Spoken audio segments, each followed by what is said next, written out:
এটি পানী যোগান আঁচনি কেন্দ্ৰ কৰি চিপাঝাৰৰ আটকুৰিয়াত মাৰপিটৰ ঘটনা শৰীফুল হক আৰু আন 4জনৰ বিৰুদ্ধে এজাহাৰ দাখিল ঘটনাৰ বিৱৰণ অনুসৰি বিগত 22 আগষ্ট তাৰিখে নিশা আটকুৰিয়া গাঁৱৰ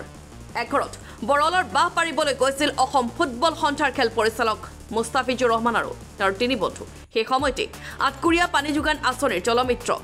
শৰীফুল হক আৰু তেওঁৰ সৈতে অহা 4জন আত্মীয় বৰলৰ বাহ পাৰিবলৈ যোৱা যুৱকেইজনক মাৰপিট কৰাৰ লগতে তেওঁলোকৰ দুখন মটৰচাইকেল কাঢ়ি নিয়াৰ অভিযোগ উত্থাপন কৰিছে লগে লগে গাঁওবাসীয়ে আৰক্ষীক অৱগত কৰাৰ লগতে আঘাতপ্ৰাপ্ত যুৱকেইজনক চিকিৎসালয়ত ভৰ্তি কৰায়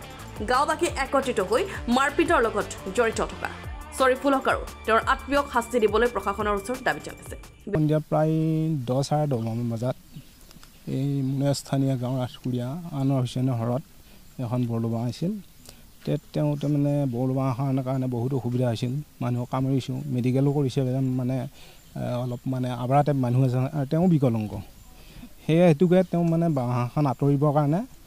4জন মানে মানুহক মাতিছিল ল'ৰাকাৰ অৰ্থাৎ তেওঁলোক আলহী হয় বাৰু মাতাত তেওঁলোক আহিল অহাৰ পিছত বৰলুবাখন পাৰাৰ মুহূৰ্তত এই জলমিত্ৰ আটকুৰিয়াৰ এই যিজন মানে শৰীফুল হক তেওঁ আহি তেওঁৰ লগত মানে কাজিয়া ফচল কৰিছে কৰাৰ পিছত মোক খবৰ দিলে যায় মই সেই মুহূৰ্তত আহিলোঁ অহাৰ পিছত তেওঁক বাৰু লগ নাপালোঁ লগ নাপাই তেওঁলোকক সোধ পোছ কৰি মানে ইনজুৰো অলপ দেখিছোঁ বাৰু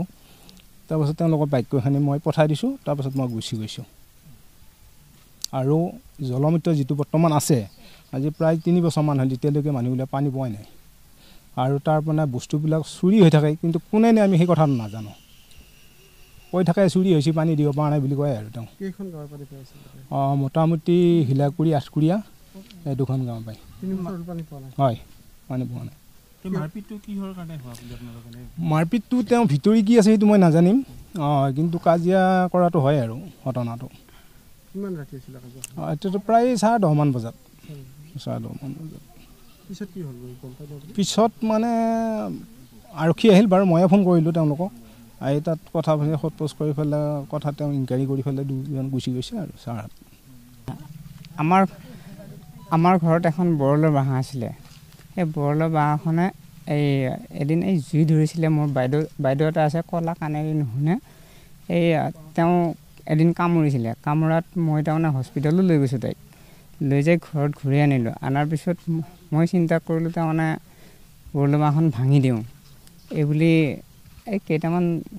ল'ৰাক তাৰমানে ক'লোঁ কওঁতে গধূলি 22 তাৰিখে গধূলি 6জনমান ল'ৰা আহিছে মোৰ তাত গধূলি আহি কেনে মোক সুধিছে বৰলৰ বাঁহখন ভাঙি দিওঁ পিছে এনেকৈ কৈছে মই কৈছোঁ ভাঙি দি আৰু কিন্তু হয় ভাঙি দি যাতে আমাক এটেক নকৰে তেতিয়া তেওঁলোকে ক'লে হেৰি কৰি পিছে কেইটা বজাত শুই থাকা তহঁত আমি কৈছোঁ মোৰ 2টা পঢ়া ল'ৰা আছে 10:30 11টা বাজে এনেকৈ কৈছোঁ তাৰপিছত কৈছে 10:30 আহিম 10:30 আহিছে ল'ৰাকেইটা অহাৰ পিছত আমি 10:30 শুব লৈছোঁ আৰু ইফালে হাল্লা লাগিছে ইয়াতে খেদি লৈ গৈছে তাতে মাৰপিট মোৰ ঘৰৰ ওচৰত মাৰপিট হৈছে এই ল'ৰাকেইটাক ল'ৰা সিদিনা 4জন আছিলে এটা জেৰুল আৰু বাকীকেইটা সৰু সৰু ল'ৰা মই নামটো বাৰু নাজানো এই হেৰিয়া শৰীফুলে তাৰপিছত ইয়াতে খুব মাৰপিট হোৱাত আকৌ গাঁওবুঢ়াক আনিব গৈছে গাঁওবুঢ়াই বাকীখিনি আপোনাক কৈছে মাৰপিট এতিয়া মটৰ চুৰ কৰা বুলি কৈছে এয়া পানীৰ টেংকিৰ পৰা তাৰমানে সি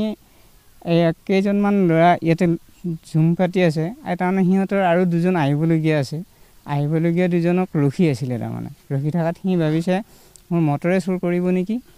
এইবুলি ভাবি তাৰমানে এওঁলোকক দম দি কাজিয়া কৰিব গৈছে আৰু মোকো কৈছে তুমি তোমাৰতো এখন ঠেং বেয়া আছে এইখনো তাৰমানে ভাঙি কেনে তোমাক জেলত সোমাই থ'ম এনেকৈ কৈছে মোক 22 আগষ্ট তাৰিখ শুক্ৰবাৰে নিশা 10:30 মান বজাৰ ঘটনা আটকুৰিয়া গাঁও আৰু একে আটকুৰিয়া গাঁৱৰে নিবাসী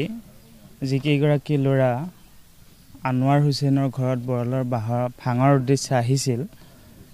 তেখেতসকলক জলমিত্ৰ শৰীফুল হক আৰু তেখেতসকলৰ ভাতৃবৃন্দই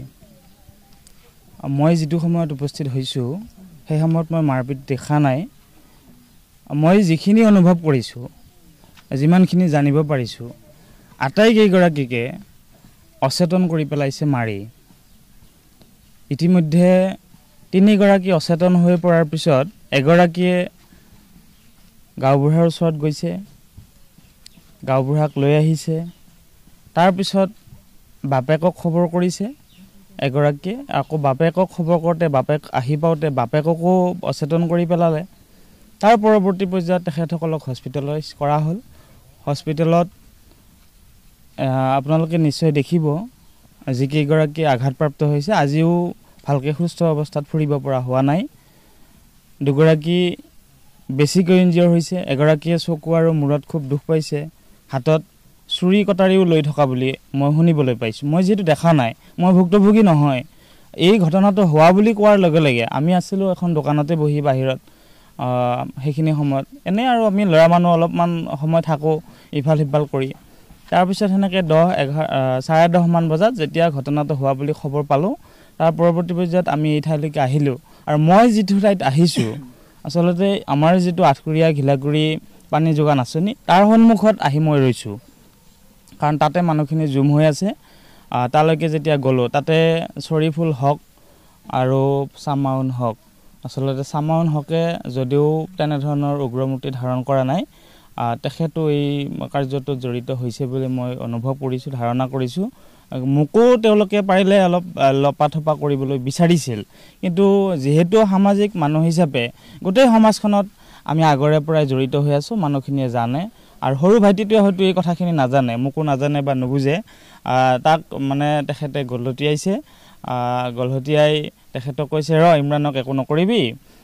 এইটো আৰু চাবহে আহিছে। মই বোলো তহঁতে ইমান পাগল হোৱাটো কথা নাই, আমি এই ঠাইৰে মানুহ। মোৰ ঘৰ যদিও পটাপুখুৰী, তথাপিও ঘিলাকুৰি, পটাপুখুৰী, আঠকুৰীয়া এই গোটেই অঞ্চলত আমি একেলগে থাকোঁ, একেলগে সহমৰ্মিতাৰে বাস কৰি আছোঁ। আৰু ইহঁতক একেবাৰে জানে, সৰুৰ পৰাই জানে। যিখিনি আজি ছামাউন হকটো তেখেত এগৰাকী অভিজ্ঞ মানুহ, যিখিনিয়ে মাৰধৰ কৰিছে তেওঁলোক নিশ্চয় জানে। কাজিয়াখন হৈছে এই বৰলৰ বাঁহ ভাঙিব আহোঁতে তেখেতসকলক মাৰধৰ কৰিলে। মাৰধৰ কৰাৰ উৎসটো জলসিঞ্চন আছে, আমাৰ যিটো পানী যোগান আঁচনি আছে। অৱশ্যে এই পানী যোগান আঁচনিটো আপোনালোকে দেখিলে গম পাব। মই এগৰাকী এটা পানী যোগান আঁচনিৰ সম্পাদক হিচাপে কাৰ্যনিৰ্বাহ কৰি আছোঁ আজি 3.5 বছৰ হ'ল। আৰু এই 3.5 বছৰত একেলগে হেণ্ডঅভাৰ হোৱা এটা পানী যোগান আঁচনি, এই পানী যোগান আঁচনিটোত আজিলৈকে মানুহে খোৱা পানী টুপি পোৱা নাই, উপযুক্তভাৱে কোনো ধৰণৰ পানী পোৱা নাই। ইয়াত পানী নোহোৱাৰ যিটো পৰিৱেশ, এই পৰিৱেশটো জলমিত্ৰগৰাকীৰ একেবাৰে লেহেমীয়া বা তেখেতসকলে মনোযোগ নিদিয়াৰ কাৰণে হোৱা বুলি আমি ধাৰণা কৰিছোঁ। বিভাগীয়ভাৱে আমি যদিও এই কথাখিনি ৰাইজে লৈ গৈছে, মই এই নীতিবিলাকক দুৰ্নীতি তেওঁলোকৰ নীতি, এইটোত আৰু ক'বলগীয়া কথাই নাই। আজি ৰাইজে একেষাৰে ক'ব এই কথাটো যে দুৰ্নীতিক নীতি কৰিবলৈ তেখেত গোটেইখিনি মানুহেই, প্ৰায় তেওঁলোকৰ গোটেই পৰিয়ালটোৱেই আজি এনেধৰণে সমাজখনত গোটেই কলংকিত বা দুৰ্নীতি ভ্ৰষ্টাচাৰেৰে কাম কাজবিলাক কৰি আছে। ৰাইজে কিবা ক'ব বিচাৰিলেও তেখেতসকলে মাৰধৰ কৰিবলৈ বা দাবী ধমকি দি পেলাই তেখেতসকলক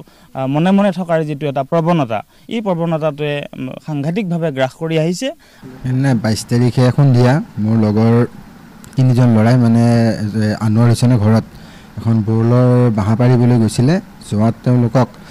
জল জীৱনত কাম কৰা ব্যক্তিজনে তেওঁলোকক মানে চোৰ কৰা বুলি কেনে ধৰি কেনে মাৰাৰ পিছত মোক কল কৰে সিহঁতে। মাতাত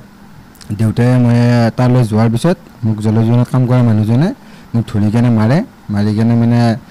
চোৰ বুলি পেলাই কয়। তাৰপিছত কৈছে যে ফাৰ্ষ্টতে দেউতাক মাৰিছে, মাৰি উঠি কেনে মই দেউতাক ধৰিব যাওঁতে মোকো মাৰি দিছে। মাৰি দিয়াৰ পিছত মই চেঞ্চুৰীত হৈ পৰি যাওঁ। তাৰপিছত মই গম পাওঁ যে মানে ধৰ সিহঁতে চোৰ কৰা বুলি কেনে মোক মাৰিছে, কিন্তু মই সেইবিলাক কামৰ লগত কোনো জড়িত নহয়। মই এজন ধৰ ৰেফ্ৰী, মই ৰেফ্ৰী কৰি ফুৰোঁ, তেনেকৈ মোৰ হেৰি আৰু কিহৰ লগত মই জড়িত এজন ব্যক্তি। মই কৰিছোঁ আমাৰ ডিষ্ট্ৰিক্টৰ বাহিৰতো কৰিছোঁ, আৰু মানে ধৰ আমাক পেনেল দিলে মই বাহিৰতো যাওঁ, আৰু মানে ডিষ্ট্ৰিক্টতো ৰেফাৰী কৰি আছোঁ। দিন পোৱা নাই, আমাৰ আজি 7-8 বছৰে হ'ল। প্ৰথমতে ইয়াতে পানী আছিলে, 3 বছৰমান হ'ল মানে ইয়াতে প্ৰথমতে পানী দিছিলে, আমি কোনোদিন পানী পোৱা নাই। তাৰপিছত মানে এতিয়া আমাৰ বাৰু হেৰিটো বেলেগ, এতিয়া বাৰু হেৰি আছে আৰু কাৰণ আনোৱাৰ হুছেইনৰ ঘৰত এখন টেকেলীয়া বৰলৰ বাঁহ আছিলে, সেই বাঁহখন ভাঙিবলৈ গৈছিলে। মানে তেওঁ মানে তেওঁলোকৰ মানে এজন বাইদেউ এজন আছে বোলে, বাইদেউ কামুৰিছিলে, কামুৰাৰ কাৰণে বাঁহখন ভাঙিবলৈ গৈছিলে। কৈছে আনোৱাৰ হুছেইনৰ পদূলিত, মই তাতে যাই কিনে পদূলিতে লগ পাইছোঁ, তাতে পাইছোঁ আৰু তাতে মাৰপিট কৰিছে তেওঁলোকে। আঁচনিটোৰ পৰা কমেও 600 মিটাৰমান দূৰ হ'ব। 600 মিটাৰমান দূৰত্ব আছে এই যে সেইটো এতিয়া মইতো সেইটো সঠিককৈ গম নাপাম এতিয়া হৰাইছে কি হৈছে সেইটো গম নাপাম আৰু